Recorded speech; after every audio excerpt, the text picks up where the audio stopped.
नमस्कार, मी सरिता कौशिक. आज आपण अमेरिकेच्या कॅपिटॉलमधनं एक बातचीत करणार आहोत. श्री ठाणेदार यांचं नाव भारतात सुद्धा माहिती आहे. अमेरिकेचे काँग्रेसमन, पण भारतातून तिथं गेलेले, तिथे वास्तव्य केलेले, तिथली नागरिकत्व घेतलेले आणि त्यानंतर मात्र थेट काँग्रेसपर्यंत पोहोचलेले. आता हे अमेरिकन ड्रीम भारतातील अनेक तरुणांचं आहे, पण हे आज पूर्ण होऊ शकतं का? त्यांना ते साध्य झालं. खूप कमी लोकांना खरं तर हे साध्य होतं, पण आज ते किती शक्य आहे हे जाणून घेऊया आपण त्यांच्याकडनं. आणि खरं तर हाच माझा पहिला प्रश्न आहे की सध्या अमेरिकेत जे काही होत आहे आणि भारतीय तरुणांना अजूनही यायचं आहे, पण आज तुमच्यासारखं इथे येणं, इथे वास्तव्य करणं, इकडे अशा पद्धतीनं ग्रो होणं हे किती शक्य आहे? आजही हे शक्य आहे आणि खूप भारतीय मुलं इथे येतात, अमेरिकेत येत आहेत. ट्रम्प राष्ट्राध्यक्ष झाल्यापासून थोडंसं इमिग्रंट्स बद्दल द्वेष वाढलाय अमेरिकेमध्ये. त्यांच्या बोलण्यातून, त्यांच्या वक्तव्यातून हे बाहेर पडतं की ते थोडंसं हेटफुल जे बिहेवियर आहे इमिग्रंट्स, मायग्रंट्सच्या बद्दल, हे ट्रम्प अध्यक्ष झाल्यापासून सुरुवात झाली आहे. पण तरीही या देशामध्ये व्यक्ती स्वातंत्र्य आहे. फर्स्ट अमेंडमेंट राईट्स जो आहे त्याच्यामुळे काहीही बोलण्यासाठी एक स्वातंत्र्य आहे, फ्रीडम ऑफ एक्सप्रेशन आहे आणि ते सर्वांनाच लागू आहे. जी अमेरिकेतली जी ड्यू प्रोसेस आहे, सो त्याच्यातर्फे. आणि अमेरिकेमध्ये जे टेक्नॉलॉजीचे बिझनेसेस आहेत त्यांच्या सीईओशी मी बरेचदा बोलतो आणि त्यांना इथं स्किल्ड लोक मिळत नाहीत. स्किल्ड इंजिनियर्स, सायंटिस्ट जे त्यांना लागतात. इनोव्हेशन, अमेरिकेमध्ये सर्वात जास्त इनोव्हेशन, डिस्कव्हरीज, रिसर्च असतं. टेक्नॉलॉजी डेव्हलपमेंट, आता AI मध्ये म्हणा किंवा डिजिटल करन्सी, वेगवेगळ्या ठिकाणावरती वाढ होतीये, न्यू टेक्नॉलॉजीज येत आहेत. खरं तर अनेक लोकांना इकडनं इमिग्रंट्सला डिपोर्ट करण्यात आलं किंवा येताना व्हिसा देताना खूप अडचणी निर्माण होतात. तर हे म्हणजे येणाऱ्या काळात ह्यात काही इम्प्रूव्हमेंट होईल अशी परिस्थिती दिसते का? सध्या नाही वाटत असं. जोपर्यंत ट्रम्प राष्ट्राध्यक्ष आहेत तोपर्यंत याच्यामध्ये फारशी सुधारणा होणार नाही. ते जेव्हा निवडणुकीला उभे होते तेव्हा त्यांनी सांगितलंच होतं की इमिग्रेशनच्या विषयावरती इथं जे इल्लिगली जे लोक इथं अमेरिकेत आहेत त्यांना बाहेर काढणे. जवळजवळ 11 मिलियन इल्लिगल लोक अमेरिकेत आहेत आणि त्यांना बाहेर काढणे हा त्यांच्या निवडणुकीचा एक मेन पॉइंट होता. खरं तर इल्लिगल इमिग्रंट्सला बाहेर काढणे ह्याला खरं तर कोणाचाच विरोध नको. मला वाटतं भारतीयांची स्वप्नही त्यांच्या व्हिसाशी जोडलेली आहेत. एकंदरीत भारत आणि US यांच्या आत्ताच्या संबंधांकडे तुम्ही कसं बघता?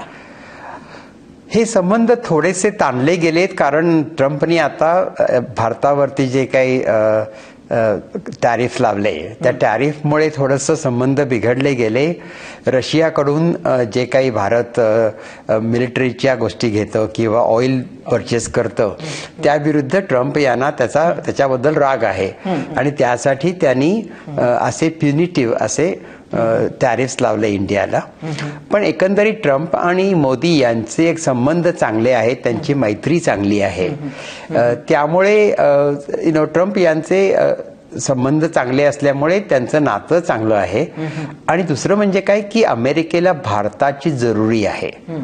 कारण बघा, भारत आता 5वा महासत्ता आहे, थोड्या दिवसामध्ये 3री महासत्ता होईल, 3rd इकॉनॉमिक पॉवर. आणि चायना हा जो एक चायना आणि अमेरिका ह्याच्यामध्ये एक नेहमीच इकॉनॉमिक वॉर चालू असतं आणि चायनाला जास्त अग्रगण्य असू नये, त्यांचं जास्त पॉवरफुल होऊ नयेत यासाठी त्यांना शह देण्यासाठी अमेरिकेला भारताची जरुरी आहे. खरं तर मला चायना तुम्ही म्हटलं आणि मला ह्या कालच्या ट्रम्प यांचं जे काही वक्तव्य होतं ज्यात त्यांनी भारताचं सुद्धा नाव घेतलं की चायनाची मदत करतात त्याकडे यायचं होतं. पण आपला हा जो मूळ मुद्दा आहे त्यावर पुढे जाऊया पहिले. असं आहे की भारताचे जी एकंदरीत आजचा जो रिस्पॉन्स राहिलेला आहे गेल्या काही महिन्यातल्या ट्रम्प यांची जी काही टॅरिफ असो किंवा इतर जे काही त्यांचे मुद्दे होते ते बघून तुम्ही भारताच्या रिस्पॉन्सकडे कसं बघता? एकंदरीत काय बघा की भारतानं अमेरिकेशी संबंध चांगले केले पाहिजेत. पूर्वी इंदिरा गांधी जेव्हा पंतप्रधान होत्या तेव्हा नॉन अलाइनमेंट हे एक हा मोठा मुद्दा होता. त्यावेळेला 2 सुपर पॉवर्स होत्या, रशिया आणि अमेरिका. पण आता तसं म्हटलं तर एकच सुपर पॉवर राहिली आहे, ती अमेरिका आहे. तेव्हा भारतानं आपल्या नॉन अलाइनमेंटच्या जो धोरण आहे ते परत एकदा त्याचा विचार केला पाहिजे की ते नॉन अलाइनमेंटचे धोरण आताच्या काळामध्ये योग्य आहे का. आणि मला तरी असं वाटतं की भारतानं अमेरिकेशी जास्त ट्रस्टफुल अशी रिलेशनशिप बिल्ड करावीत, कारण याच्यामध्ये दोन्ही देशांचा फायदा आहे. जर अमेरिका आणि भारत यांचे जर संबंध चांगले झाले तर याच्यामध्ये दोन्ही देशांना फायदा आहे. म्हणजे तुम्हाला वाटतं की आत्ताच्या युगामध्ये नॉन अलाइन्ड स्टेटस हे फारसं कामाचं नाहीये? कारण Russia is no longer a super power.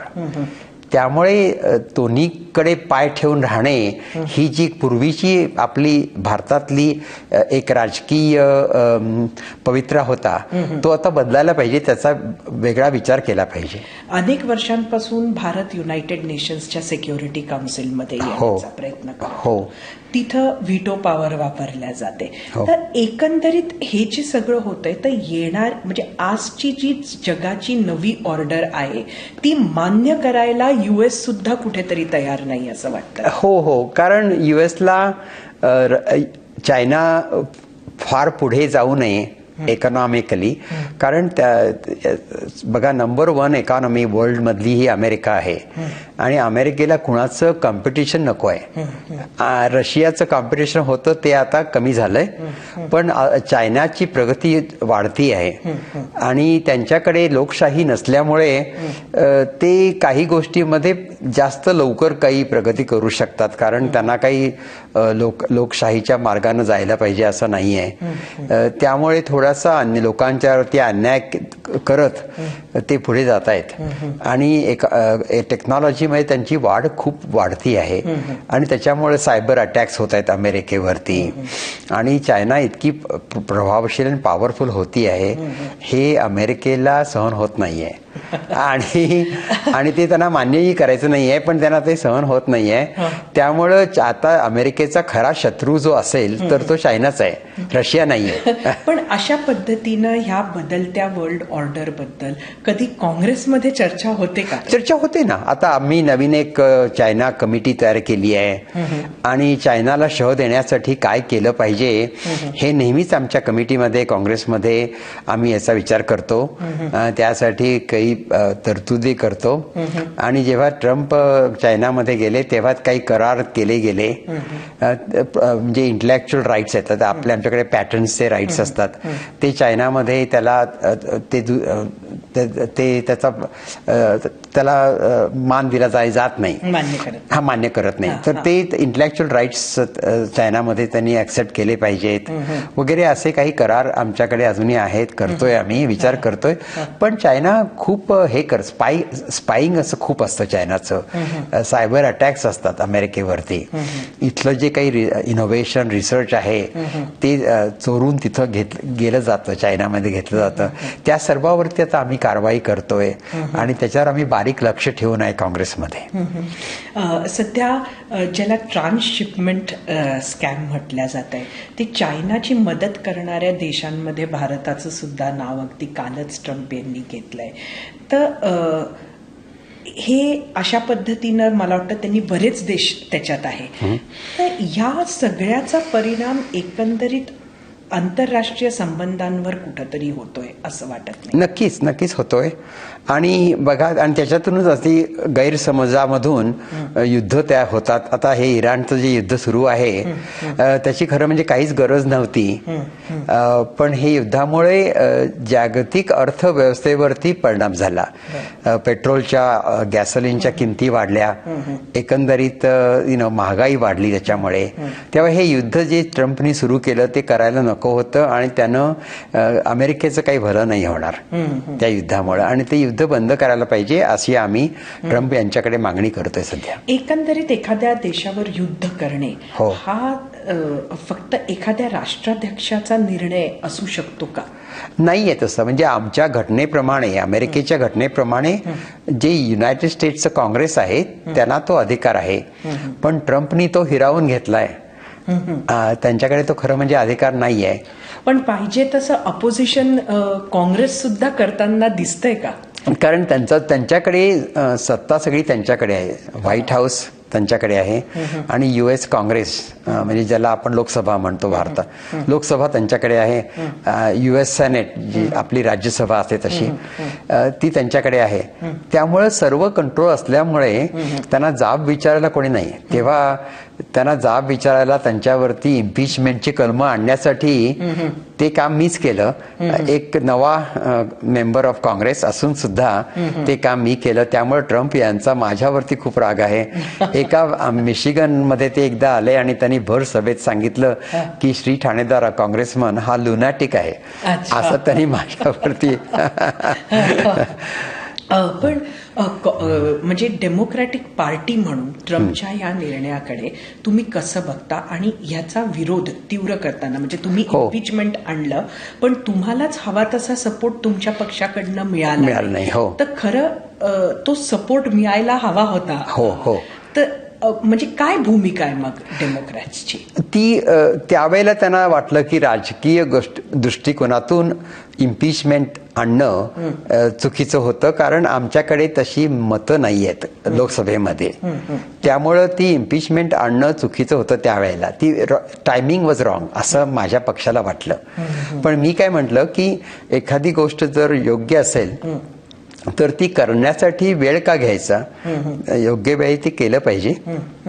आणि whether we are going to, म्हणजे आपल्याला त्याच्यामध्ये विजय मिळेल की नाही असा विचार न करता एक मॉरली योग्य गोष्ट आहे ती केली पाहिजे म्हणून ती करावी असे ठाम मराठी बाण्यानं मी ते मांडलं आमच्या संसदेमध्ये. आणि आता त्याला थोडा थोडा पाठिंबा मिळतोय.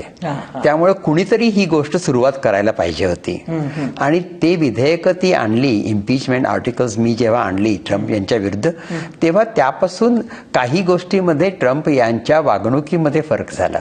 कसा फरक झाला म्हणजे की काही लोकांना ते बाहेर जे टाकायचे, इथले जे इलिगल मायग्रंट्स होते त्यांना ड्यू प्रोसेस न देता बाहेर टाकणे हे व्हायचं, ते आता कमी झालंय. बरं, दुसरं म्हणजे की त्यांचे आईस एजंट्स जे होते, इमिग्रेशनचे एजंट्स रस्त्यामध्ये, ते त्यांनी काढून घेतले, कमी केले. सो अशी बऱ्याचशा सुधारणा झाल्या. जरी त्यांच्या विरुद्ध इम्पिचमेंट जरी आणलं गेलं, पास नाही झालं तरी यामुळे. आणि त्यांनी दोन त्यांचे कॅबिनेट मिनिस्टर्स, ज्यांना आम्ही सेक्रेटरी म्हणतो, त्यांना काढून टाकलं. ती पॅम बॉन्डी नावाची एक त्यांची अटॉर्नी जनरल होती, तिला त्यांना काढावं लागलं. तिच्या विरुद्ध सुद्धा मी आर्टिकल्स आणली होती इम्पिचमेंटची. आणि क्रिस्टी नोम नावाची जी हेड, आईसची जी हेड होती, तिलाही काढलं गेलं. सो असे काही विजय आम्हाला मिळाले. पण येणाऱ्या काळामध्ये डेमोक्रॅटिक पार्टीची काय स्ट्रॅटेजी आहे ट्रम्प यांच्या विरोधात? आता बघा, आमच्या इलेक्शन्स आहेत नोव्हेंबरमध्ये. त्या नोव्हेंबर इलेक्शनमध्ये डेमोक्रॅटिक पार्टीचा मोठा विजय होईल असं वाटतंय. कारण लोक ट्रम्प यांच्यावर वैतागलेत. एक म्हणजे त्यांनी नको ते युद्ध सुरू केलं इराणबरोबर, टॅरिफ्स आणले, त्याच्यामुळं प्राइसेस वाढल्या. आणि या इमिग्रेशनच्या लोकांनी रस्त्यामध्ये येऊन लोकांच्या वरती अत्याचार केले. या सगळ्याबद्दल ट्रम्प यांच्यावर लोकांचा, सर्वसामान्य लोकांचा राग आहे. इव्हन ज्या लोकांनी त्यांना मतं दिली आणि निवडून आणलं ते सुद्धा लोकांना, त्यांना आता पश्चाताप होतोय. तेव्हा डेमोक्रॅटिक पार्टीला मोठा विजय नोव्हेंबरमध्ये मिळेल आणि त्यानंतर मग थोडंसं आम्हाला लेव्हरेज मिळेल ट्रम्प यांच्या विरुद्ध लढा देण्यासाठी. मला वाटतं भारतीयांना आपण हे सांगितलं पाहिजे की हे वर्ष US साठी अत्यंत महत्वाचं आहे. ते जनरल इलेक्शन आहे. म्हणजे ह्या इलेक्शन्सच्या माध्यमातून काँग्रेसमध्ये नव्यानं सदस्य निवडून येणार आहे आणि त्यामुळे परत एकदा इथलं रिपब्लिकन विरुद्ध डेमोक्रॅटिक हे जे इक्वेशन आहे ते बदलू शकतं. राष्ट्राध्यक्षाची ही निवडणूक नव्हे, तरीही जनरल बॉडी इलेक्शन्स आहेत आणि ते अत्यंत महत्वाचे महत्त्वाचे आहेत, हो. आणि अशा पद्धतीनं जो सत्तेचा जो बॅलन्स आहे तो जर बदलला, जर डेमोक्रॅट्स जास्त निवडून आले तर ट्रम्प यांची अडचण किंवा कोंडी करण्यात तुम्ही यशस्वी व्हाल, नक्कीच असं नक्कीच वाटतं. हो हो नक्कीच. आणि त्यामुळं ट्रम्प यांची जे काही आताची जी वागणूक आहे त्याच्यावर थोडंसं कुठंतरी अंकुश येईल, बंधनं येतील आणि त्यानंतर 2च वर्षामध्ये ट्रम्प यांचं पिरियड संपेल आणि मग त्यानंतर मात्र डेमोक्रॅटिक प्रेसिडेंट होईल अशी अपेक्षा आहे. खरं तर आत्ताच भारतामध्ये एक मोठं आंदोलन आम्ही बघितलं आणि हो. ते जेन्सीचं आंदोलन हो हो सध्या जेन्सीचं ट्रम्प यांच्याकडे बघण्याचं दृष्टिकोन कसा आहे आणि इथे सुद्धा जेन्सी सक्रिय होतात आहेत का? कारण जगात वेगवेगळ्या टप्प्यात पण गेल्या काही काळात तरुणांनी पुढाकार घेऊन काहीतरी आंदोलन छेडलं आपण अनेक देशांमध्ये हो, हो, बघितलं. अमेरिकेची काय परिस्थिती आहे? तरुणांच्या इथं अमेरिकेमध्ये तरुण लोकांचा पॉलिटिक्समध्ये तेवढा भाग नाहीये, राजकारणामध्ये पासून ते दूर राहतात. पण एक असाही काळ इथं सुद्धा येईल की जिथं तरुणांची जी पॉवर आहे त्याच्यामुळे थोडासा फरक होऊ शकेल. पण सध्या तरुणांच्या मध्ये, कारण ते खूप त्रासलेले आहेत, त्यांना शिक्षणाचे प्रॉब्लेम्स आहेत, त्यांना नोकऱ्यांचे प्रॉब्लेम्स आहेत, त्यामुळे तरुणांची स्थिती आता खूप कठीण झाली आहे ट्रम्प यांच्यामुळे. महागाई सुद्धा अमेरिकेत वाढली आणि त्याला कुठेतरी युद्ध हेच जबाबदार. हो हो आणि टॅरिफ्स वाढलीचे टॅरिफ्स वाढले हो. झाले. एकंदरीत जनतेचा मूड कसा आहे अमेरिकेत सध्या? बघा, सर्वसामान्य जनता जी आहे त्यांची लाईफ कठीण झालंय. महागाईमुळे नोकऱ्या उपलब्ध नाहीये तेवढ्या जेवढ्या व्हायला पाहिजेत. त्यामुळे पण नवीन टेक्नॉलॉजी येते, AI सारखी टेक्नॉलॉजी, आर्टिफिशियल इंटेलिजन्समुळे खूप फरक पडतोय आणि लोकांचं राहणीमान त्याच्यामुळे चांगलं होऊ शकेल. पण ट्रम्प यांच्याकडं लोकांचा बघण्याचा दृष्टिकोन असा आहे की त्यांनी जे काही म्हटलं इलेक्शनच्या वेळेचं त्यातल्या बऱ्याचशा गोष्टी ते करू शकले नाहीयेत आतापर्यंत. आणि उलट महागाई वाढलीच आहे. ते त्यांनी महागाई कमी करेन असं म्हटलं होतं, इमिग्रेशनचे प्रॉब्लेम सोडवेन असं म्हटलं होतं, पण ते सुटले नाहीत. तेव्हा आणि नको ते युद्ध सुरू केलं. ते म्हणाले होते की ते सगळी युद्ध थांबवतील आणि ते will be the most peaceful time president असतील. पण तसं काहीच झालं नाही. त्यांनी म्हटलेल्या गोष्टी काहीच झाल्या नाहीत. त्यामुळे तरुण त्यांच्यावर रागावले आहेत, त्यांचे मतदार त्यांच्यावर रागावलेले आहेत. त्यामुळे ट्रम्प यांच्या पक्षाला खूप मोठा पराभव आता नोव्हेंबरमध्ये होईल आणि त्यानंतर डेमोक्रॅटिक पार्टीला थोडी जास्त पॉवर येईल आणि त्याच्यातून काही गोष्टी आम्ही करू शकू लोकांच्यासाठी. एकंदरीत कारण जगाची इच्छा आहे की युद्ध थांबावं. हो हो. आणि ते थांबताना काही दिसत नाहीये. हो. आणि हीच भावना जर इथल्या लोकांची आहे तर सध्या ट्रम्प यांनी ते युद्ध सुरू तर केलं आणि ते थांबवू शकत नाहीये. अशा परिस्थितीत ते स्वतः अडकले, त्याचं काही झालंय का?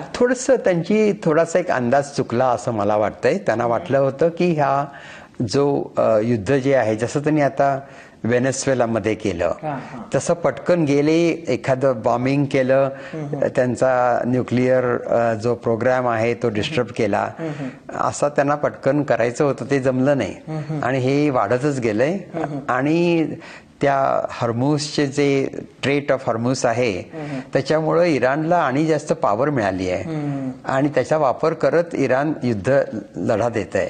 पण हॉर्मुझ आमचंच आहे हा दावा सातत्यानं ट्रम्प करता येत आहे आणि आमचाच कंट्रोल आहे आणि तिथं US झेंडा राहणार, हे जे ते म्हणतात त्याकडे तुम्ही कसं बघता?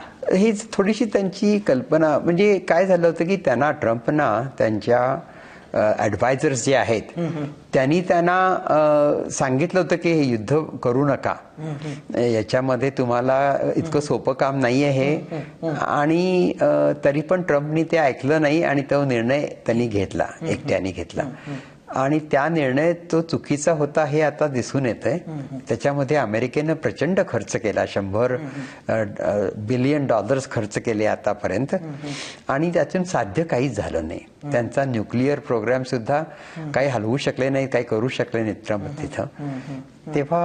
तेव्हा या युद्धानं काहीच साध्य झालं नाही, फक्त महागाई वाढली आहे आणि ट्रम्प यांच्यावरचा लोकांचा राग वाढलाय. रोष वाढलाय. मी तुमच्याकडे येते. तुम्ही इतक्यात सिनेमे बनवले, पुस्तकं तर तुम्ही आधी लिहिली, आत्ताही लिहिली आहे. तर हा जो क्रिएटिव्ह एलिमेंट आहे हो. त्याच्यामध्ये काय सुरू आहे तुमचं? काही नाही, आता मी एक माझ्या हे जे इमिग्रेशनचे जे अत्याचार होत आहेत अमेरिकाभर, तर त्यासाठी माझ्याही मतदारसंघामध्ये काही मायग्रंट्सना हा प्रॉब्लेम झाला होता आणि त्यांना मी मदत केली US काँग्रेसमन म्हणून. आणि त्या ज्या काही गोष्टी आहेत त्या स्टोरीजना गुंफून मी एक सिनेमाची स्टोरी आता लिहितोय. आणि त्याच्यातून मला लोकजागृती करायची आहे की हे इमिग्रेशन आणि आईस याच्यामुळे किती तोटे झाले हे दाखवण्यासाठी मी हा सिनेमा करतोय सध्या. तुम्ही अजूनही मराठीतून पुस्तकं लिहिता? हो, आता मी माझं नुकतंच एक मराठी पुस्तक, त्याचं नाव आहे इंग्रजी, त्याचं नाव आहे वॉशिंग्टन डायरी, पण ते मराठी पुस्तक आत्ताच गेल्या वर्षी प्रसिद्ध झालं. आणि त्या पुस्तकामध्ये मी माझा बराचसा राजकीय जो प्रवास आहे त्यावरती लिहिलंय.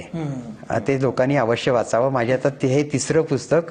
पहिलं ही श्रीची इच्छा हे पुस्तक बरंच वाचलं गेलं. त्यानंतर पुन्हा श्री गणेशा नावाचं पुस्तक मी लिहिलं.